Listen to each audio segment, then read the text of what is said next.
y'all. We just took off this morning. We got a call that all our beef was ready, and so we went up to Yadkinville and picked it up. And I guess that's priority right now. We got to get this stuff in the freezer.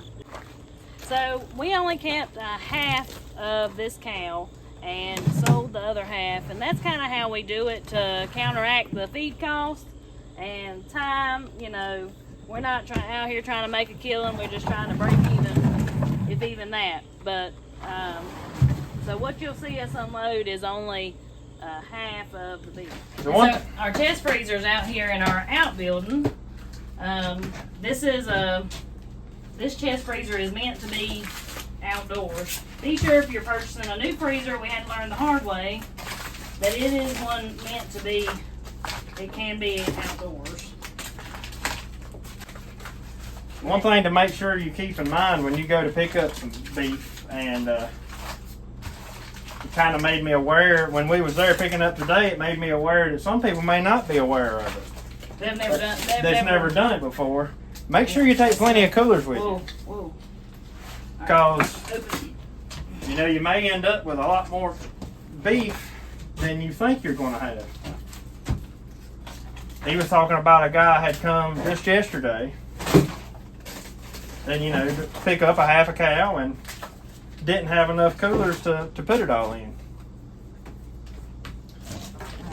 Which we have learned that we can put a half a cow. It usually takes us about 4 to 5 coolers depending on how big the cow is. And I just use baskets to keep my chest freezer organized. I actually have baskets in this freezer. And thanks to y'all for the advice, I have the little reusable bags. I have them in the old freezer, but all my beef goes in this one. But I always be expecting lots and lots and lots of hamburger. That's nothing unusual. You're going to have way more hamburger than you do anything else. Yeah. Even if you tell them you want the least amount of hamburger possible. Because that's what we do every time. We tell them we want the least amount of hamburger. Boy, that thing seals back pocket. Yeah, it does. We always tell them we want the most steaks and the least amount of hamburger. And we still have a ton of hamburger. Actually, 2 coolers plumb full of hamburger. And for anybody curious, hamburger ended up dressing out at 533 pounds. That's hanging weight. Yeah, that's the hanging weight, and that was the whole cow. So we've got back half of that, but then you still don't get back your full. Yeah, I usually tell people 50 to 70% of the hanging weight is what you're going to get back. Because you have bones that get lost. You have trimmings. Which most of the time your trimmings go in hamburger. But you'll have like fat and stuff that they throw away. Even though we get back fat, you still don't get back all the fat. Well, we got one more cooler full. One more cooler of hamburger. Okay. All right, here's what, Andy. I think for this next cooler, I am going to go get another one of them bags.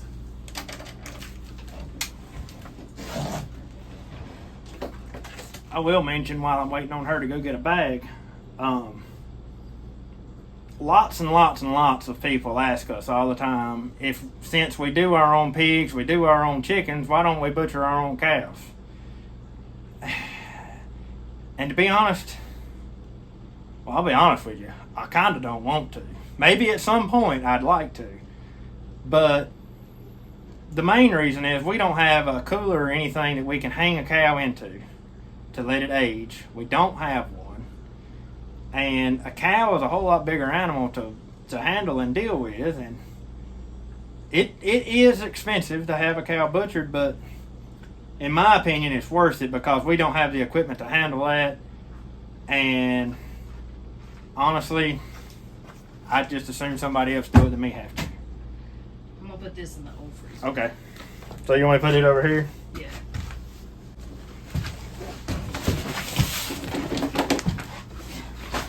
We'll just pack what we can in this bag and I'll just set it down in there. I know it probably ain't going to hold it all, but this is another good way to keep chest freezers organized, and it works like a charm.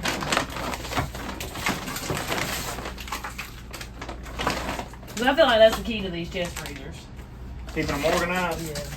Yeah, because you can have a lot of stuff get lost at the bottom. Yeah. And that way you can move Here, around. let me hand it to you and you can put it like you wanted it. Just stick it. You're doing good. Okay. I'd be fussing if Hold on one second. I want to be putting. Y'all, this is one thing I like about Cool Springs. Is when they package your hamburger, it's flat and it's in a square shape. And so when you're putting it in the freezer, it stacks very well. They're one of the only processors we've ever used that do their hamburger like that. yeah, it makes it so much easier putting it in the freezer. And so in case you missed it on the other video, we use Cool Springs in Yadkinville, North Carolina to do our processing of our beef. Alright, how much we got left? I might have to Quite a bit. put it in this one because my bag will break. Alright. I got to open it. Oh. Open it. Okay. Make sure you got plenty of freezer space. Is that right? Yep. You better have some freezer space, that's for sure. Where are you gonna put the next in? Over here. Bacon, just, Now the steaks will go in this one. yeah. Hang on. Jed, when it comes to processing your own cow, I kind of look at it like, you know, we already do a whole lot of different things, and that's kind of just like one less thing that I've got to worry about right now. Like I say, Alright, let's have it. like I say, you know, not saying I won't never do it, but currently, it's just not something I really want to tackle. It's on my bucket list. Yeah, it's on Megan's bucket list. So I've got these stackable freezer baskets, and that hamburger, that square it just fits. It's perfect. It's perfect. Alright. What we got? So, I believe we've got, hey look, there's beef ribeyes. There's some nice ribeyes. Golly. I don't know. Let me wipe the frost off. And see the, you know, Look at that right there. I think this is common sense, but the bigger your cow, the bigger your steaks are going to be. Boy, that makes my mouth water. That looks. All right, right there's more ground beef. I missed that pack. Just stick it in there. There's a chuck roast. This is going to have to be set aside till I open it. Well, most of this, Give me steaks. beef ribeyes. I bet they did half and half. They must have. Because Beef they didn't know. ribeyes. I bet they did. Yeah, I told them I wanted all the steaks, so they give us. Half bone and half non. Yeah, that's what I was going to say. I told them I wanted all the steaks, so they give us some bone in and some I'll bone tell out. you what, now, them are. Those are some of the prettiest ribeyes we've ever had. And I don't know if you can tell, but the jersey, it's a more of a yellowish tint where he had. When we get to the fat cooler, Oh yeah, you can really see it in there. It's got a little yellow tint to him. What we got? Okay. That's beef tip. I mean, I dug whatever you it. call it. I don't think there's no more steaks in. Yeah, here we go. Here's some more steaks. Beef ribeyes. There's some beautiful ribeyes.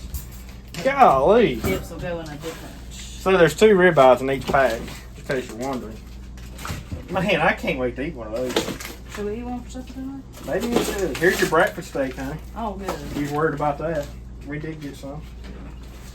I just didn't see it when we put it in there. Breakfast steak, y'all. We learned this from our neighbors, actually, that bought a half cow from us. Told us to get the breakfast steak and try it. That's something I had never heard of. And we did. And All right, right there's one that's thawed out. What is this? This is breakfast steak. how did it It get? thawed out on the bottom. It's right here next to the plug, Oh, it's still- and the plug was open. It's still cold. Okay. Soup bones. Okay. Those can go in the house freezer. Okay. Don't let me forget to lay in there, though. Don't forget it. We got one more cooler plus the fat. Be prepared before you ever go pick it up. Like, I feel like we're kind of, because we've done this so many times, but All right, I got more beef bones. Beef bones. and if you want to get the most back from your cow, a lot of processors you have to ask to keep the bones and the The fat, Yeah. because they're not going to automatically give you the bones and the fat. Ours does ask us, but some of them will not ask you. Yeah. What is that? New York strip. Golly, look at them. They're big, ain't they? Show that. They're pretty. Look at that. Here's your beef tips. Alright.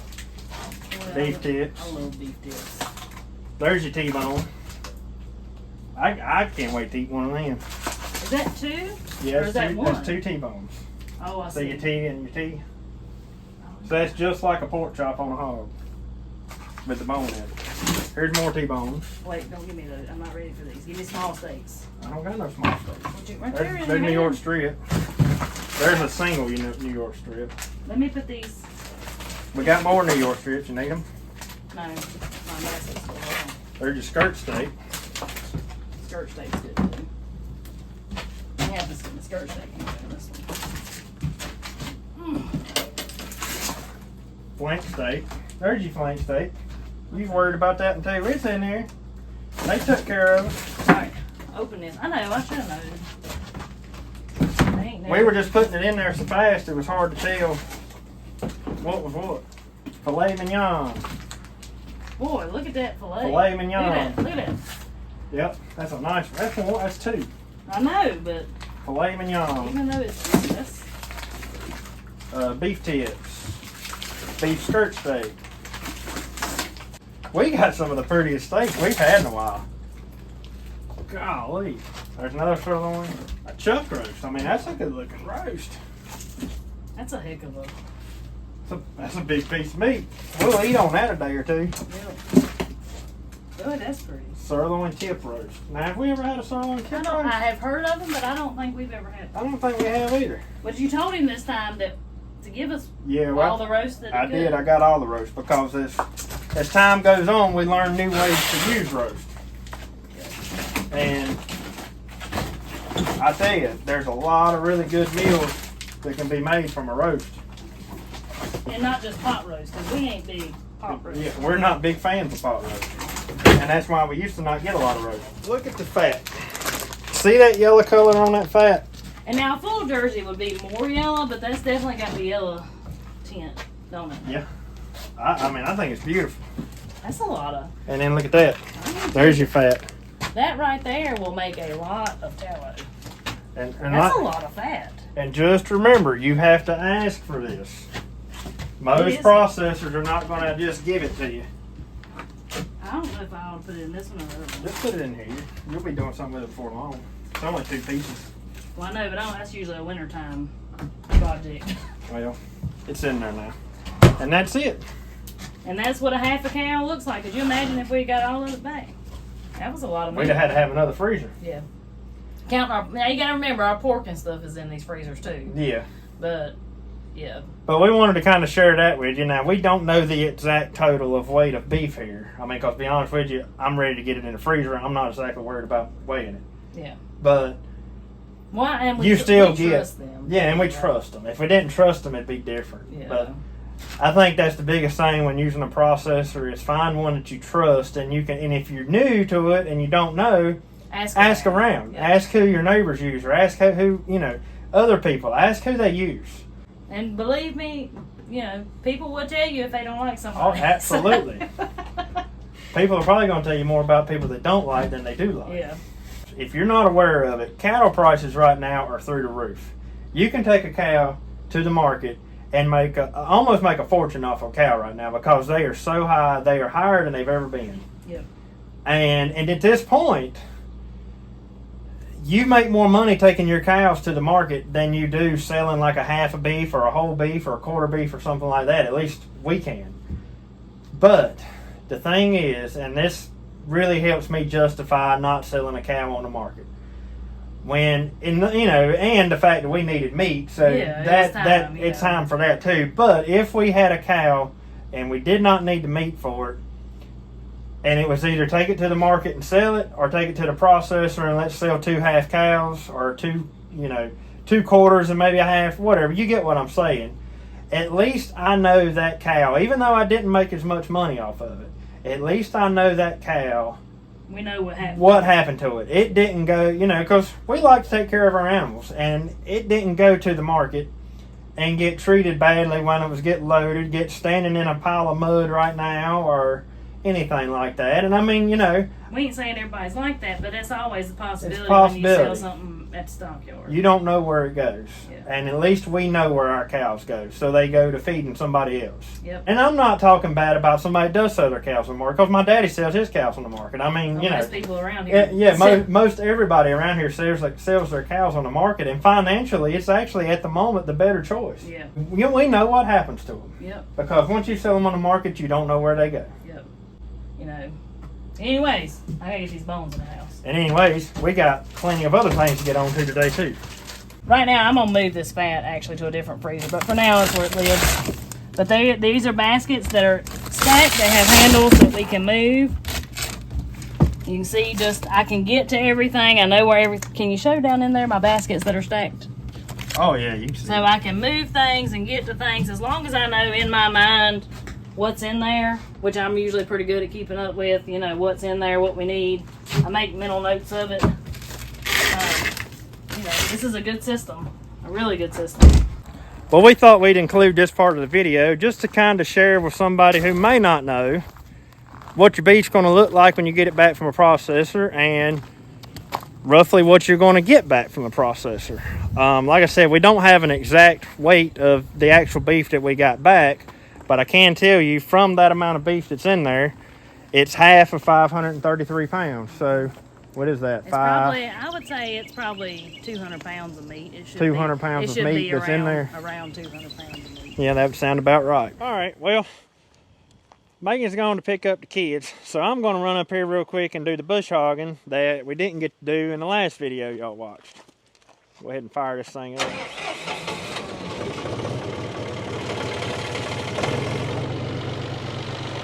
Even in hot weather, I always like to let my tractor warm up just a little bit before I tear off on it. Somebody's probably going to ask me why I got the bush hog hooked to my old John Deere instead of that new Kubota. Well, several reasons for that.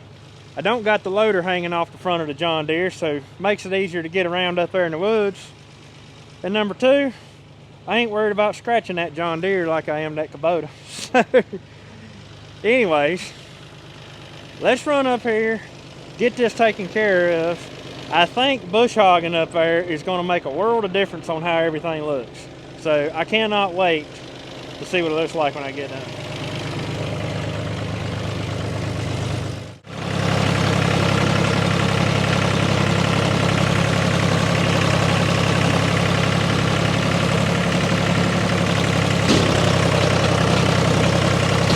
While I'm on my way in here, I'm going to answer one question that came up a bunch, and that was, why am I having to work this way out to the hard road instead of going to the hard road and working in?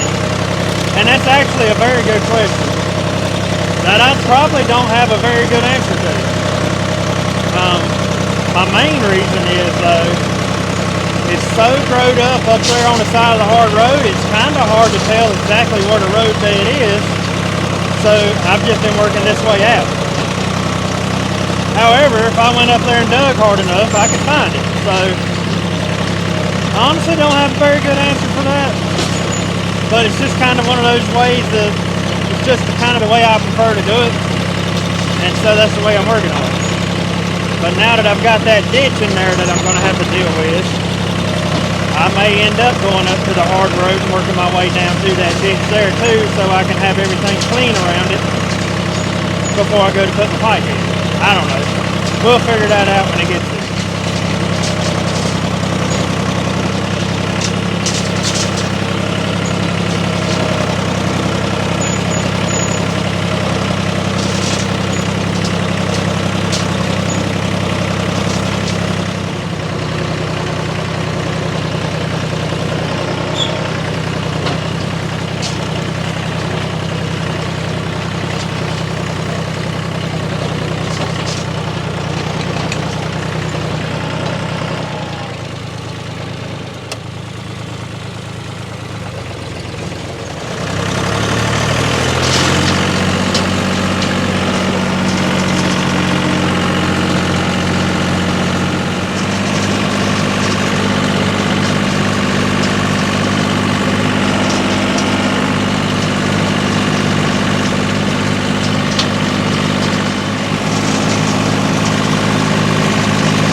Boy, that stuff right there was rough.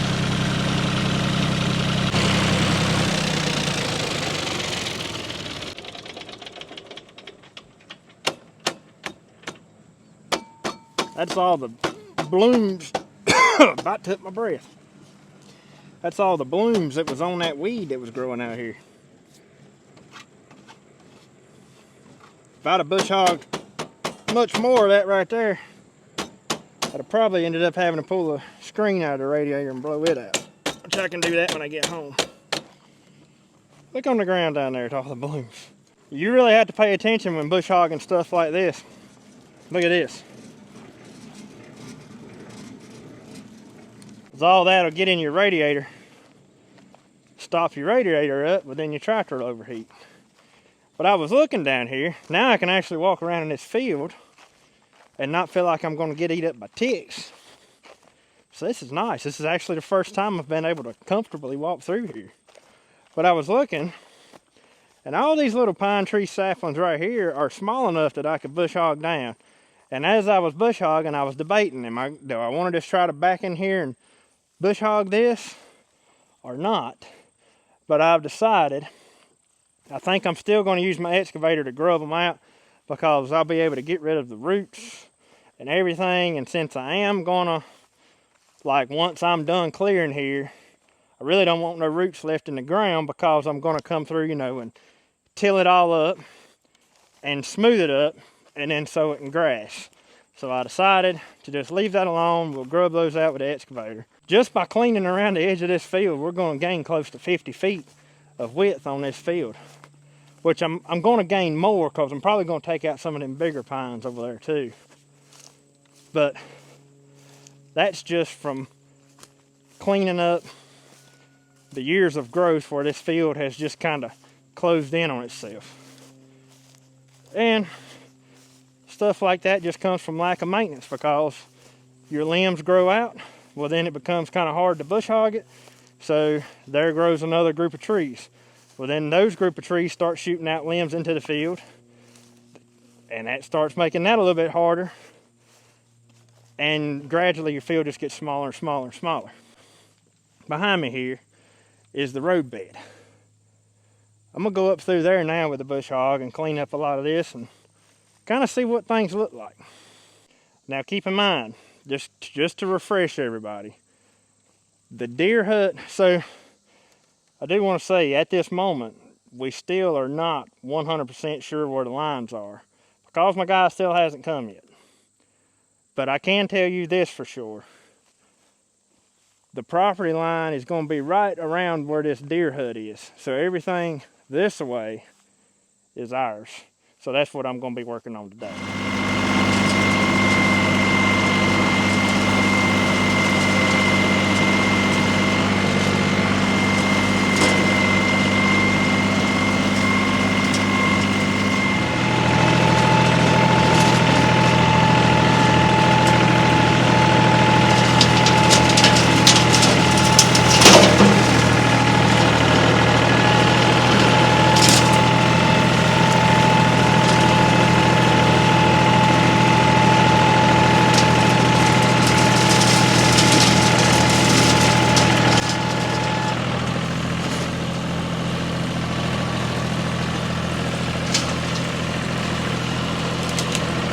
Fence post right there. I didn't see that a while ago. Glad I didn't hit it.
that nice how that opened that up?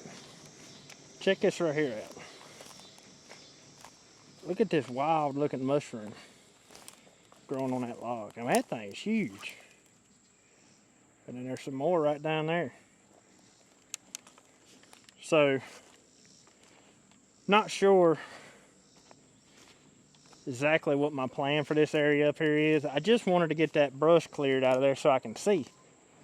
And to be honest, I think once winter gets here and I can see what I'm backing into, I believe I can clear all that thick brush down through there with a bush hog. But I'm not going to do that now because it's thick and little stuff like that right there hiding in amongst all that brush can cause damage real quick. But here we are. Like mentioned on the other video, the road is right up yonder, and that's our goal. That's where we're trying to get to. But I'm happy with what we've done. I am happy with this. Anyways, there's been just a little bit of progress made in the last few days. That's pretty cool. Looks very good. I think it can be underestimated what you can do with a tractor and a bush hog in just a few minutes. You got to be careful backing into places like that because you could bust a tire, you could hit something with your bush hog, but that's why I like to back in. Because when you're backing in, generally you can tell if your bush hog is going to hit a stump or not. Maybe the tail wheel will smack it or something on the back of the bush hog will catch it before you actually run over it with a tractor. Plus, I don't like running over that thick brush like this, just driving straight into it with my tractor because all that stuff will potentially grab some wires or a line or anything under your tractor. So you just back off into it and you're cutting all that before your tractor ever gets to it. Let's get back to the house and see if we can't do some gardening. Well, we went ahead and ate supper because we couldn't wait any longer. We had to try out one of them steaks. Let me tell y'all what, that Jersey Angus cross is got to be the best beef I've ever put in my mouth. Agreed. That was probably one of the best steaks I think I've ever eaten. Holy cow. I mean, yep. I have never been to any type of steakhouse, even the really expensive ones, and got a steak that was that good. I'm sorry I didn't get it on video. We were in a hurry and I was doing other things amongst cooking supper and well, we've had a rather busy evening. That's if you can't tell, it's almost dark and we still got all this garden stuff to plant. Yep. But I'm just looking at my peas here, Megan. It ain't gonna be long. We're gonna have to put up something to trellis them on. They already got little tendrils on them. And we're gonna have to do something about that. While we were on our way home from picking up beef, we stopped by we stopped by a feed and seed store on the way in and picked up our salad patch seeds. We just wanted to go ahead and get some new seeds because our other seeds are from last year and well, they ain't expensive. Purple top turnips, is it 7 top? 7 top, I believe, yeah. 7 top turnips, kale, and curly mustard. Curly mustard is one of my favorites. Yep. So I'm pretty excited about that because I don't think we planted any last year. It wasn't in our mixture last year. I don't think it was. And for the most part, we don't necessarily care about the turnips. It's the greens that we're after. Even though collards are my all-time favorite, I occasionally like to change it up a little bit. Right. Well, this year we're going a whole lot smaller. Normally I plant a huge patch of what we call salet. You might have heard her say it just now. It's salet, not salad, salet. Patch. That's what I've always That's what we've always called it. Yep. I honestly think it's supposed to be a salad patch, but somehow or another the D got dropped and the T got put in its place. That's what I mean. Our area here. That's what everybody knows what you're talking about. You talk about a salad patch. This is going to be our salad patch this year. We have downgraded big time. We're going to a 4x8 raised bed. Yeah, there's a lot of seeds in here, but you know what I got them for? Because I had to thinking in my mind, if I do run into a place where I can plant a big one. A big one. With the seeds I've already got, plus the extras I'll have out of this, I'll have some seeds to do it with. Our tomato plants are pretty, ain't they? They're trying. They are. But these seeds, like it takes nothing to sow you a patch. So I'm just gonna take my hand and scatter over this. We'll water it in real good and that's it. Them little tiny seeds don't have to be buried up very deep at all. Yeah, you don't have to do it like individually. Now, one year we did plant them in rows. You remember that? Yeah, we did, and they It done was really beautiful. good. It was Planted so them pretty. down there at the creek garden. Yep, it was so pretty.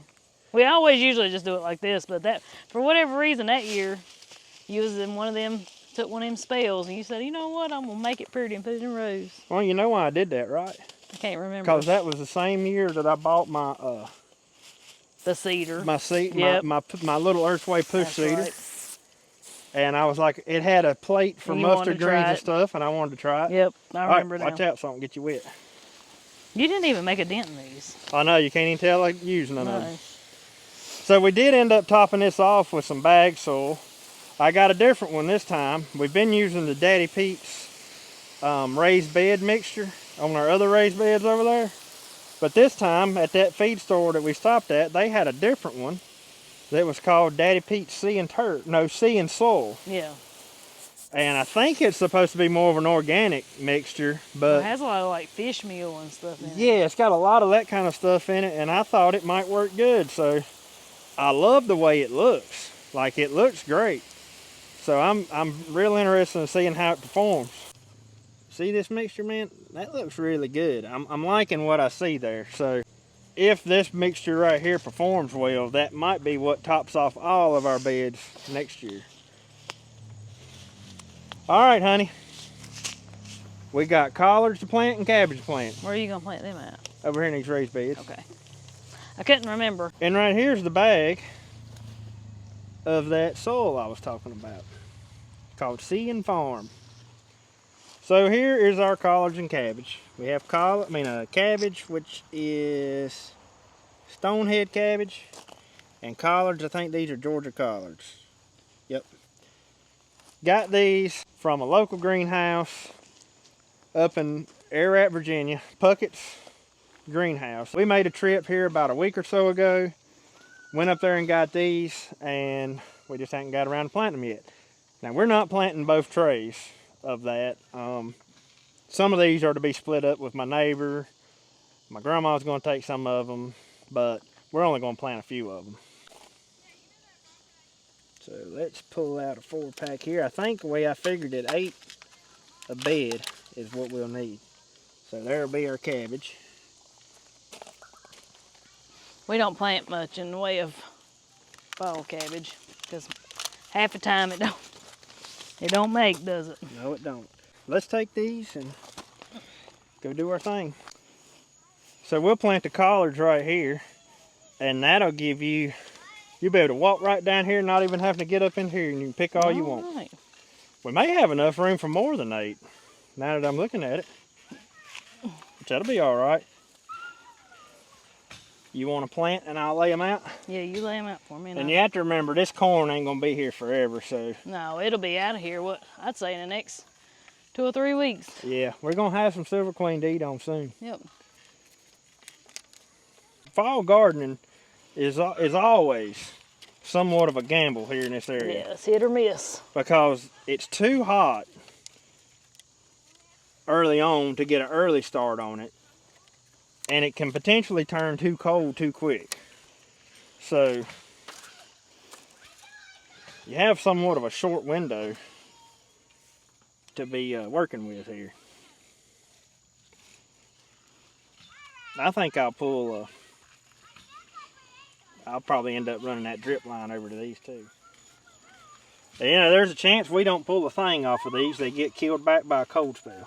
It has happened several times. And But then there's also been several times I've had them plumb through all winter. So we've had beautiful collards. Now I'm gonna say, there ain't been many times in our past that we've had beautiful cabbage in the fall.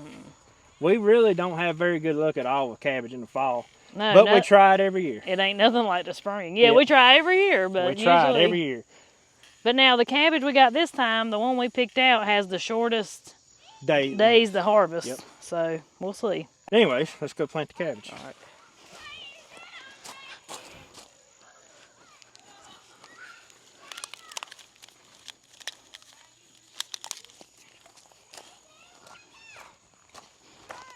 I'm just going to tell you, that fantastic tomato right there has showed most of the rest of them up. Well, I'm going to show it real quick. I believe we may have to look for that again next year. It ain't missed the beat. That's what she's talking about right there. Yeah. Has it? Nope. Ain't missed the beat. And had good tomatoes. If y'all missed that, back when we planted this, we got it at a nursery in Banner Elk, North Carolina, which is a lot higher elevation than we are. So they were just starting to get in vegetable plants when we were up there that day. And I had never heard of a fantastic tomato. That's the variety of it. It's fantastic. So we bought a pack. And so far, Megan's liked it pretty good. And still, I've never seen a fantastic tomato plant anywhere. And there's a back of worm on it, but he's got eggs on his back. Yep. Oh, yeah, he's got wasp eggs. Ain't no use to kill him. Let them kill. Let them kill him. They'll kill him. If you ever see a tobacco worm, it looks like that right there, a hornworm, whatever you want to call them. If they look like that, that's parasite wasp eggs, and that's a good thing. Yeah, that's a good thing, and they are killing that worm for you. Lots and lots and lots of people ask us, what do we do for hornworms? And that's one thing right there. And like if I see one and it ain't got no eggs on it, I pull him off and squish him. Yeah. Like it's just that simple. I mean, they're kind of fun. I just felt the raindrop. Did you? Yeah. Oh, we better get to it. But if they look like that, I let them things do their job, and that keeps our population of that wasp up, and they continue to lay eggs on them worms, and it's kind of like a natural cycle there, and they take care of themselves most of the time. That's actually the first hornworm I've seen this year. Yep. But yes, the fantastic tomato. I will be looking. I would like to have a couple more for next year. Well, if we can't find them here, maybe we'll have to make a trip back up to Banner Elk and they'll have them again. There's always a good reason to go up there. Exactly. So I guess we'll plant 8 more cabbage over here too, just like we planted 8 collards. I was looking at that silver queen. I ain't never seen such silks on something. Always got some silks over there. You see this? I think we left some garlic when we pulled it. Of course we did. Of course, we did that on purpose. Yeah, so we didn't have to replant it. Yep. Be time to plant garlic soon. That's something we probably should mention. Garlic is not something you plant in the spring. Garlic is something you plant in the fall. Even though you harvest it in the spring. Even though you harvest it in the summer. Well, yeah. Well, summer, early summer, yeah. So just be keeping that in mind and be figuring out where you're going to plant it at. It's going to need to be somewhere you can leave all winter and most of the spring. And don't house, don't he usually? I mean, that's what we usually... Yeah, he usually has garlic every fall. That's where we usually get ours from if we don't save it from you can next year. You can plant grocery store garlic. My grandma, all my life, always planted just garlic from the cooking section of the grocery store. Oh yeah, she got her a nice little garlic bed. Or she did. You can do that, or you can actually buy seed garlic. Which lately, that's what we've done was buy seed garlic. And you can save your own garlic and replant it. This is when, in my opinion, raised beds really shine. In the fall gardening. Yeah, they do good with these plants, the brassicas. For some reason, I love using my raised beds to do my fall crops.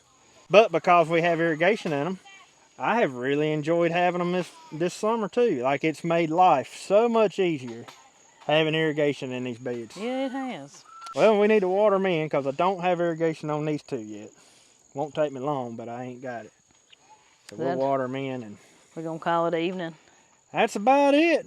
It ain't going to be long. It's going to be time to run down there and shut that chicken door and go inside and sit in my recliner. Guess what else? Guess what I'm getting ready to do? Make more butter. Yep. But anyways, I guess that wraps up what was a pretty busy day.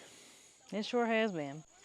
Yep, I hope y'all enjoyed today's video. Hope you might have learned a little something. And speaking of the Sasquatch, most of the peaches are gone off that tree now. What happened to them? Somebody really said that that's like a legend. Really? Well, that the boogers get them. We must have a darn booger around here then, because it's only about 3 peaches left on that tree. I looked at it earlier and I was like, where did they go? The thing is, they disappear into thin air. They're not even on the ground. I mean, it's like something come up and picked them and eat them. And I know it ain't a deer because deer don't mess with that section right there. If they did, there wouldn't be no leaves on the bottoms of them trees. Yeah, there'd be other things to eat if it was a deer. But anyways, guys, till we see y'all on the next one. Y'all have a good one. Have a good one. You reckon that is so? What, the Sasquatch? You can't ever tell. I doubt it. Who knows? Maybe it's probably that old coon probably coming up here taking them off or Something something. the government set out to come eat our peaches. Oh my goodness.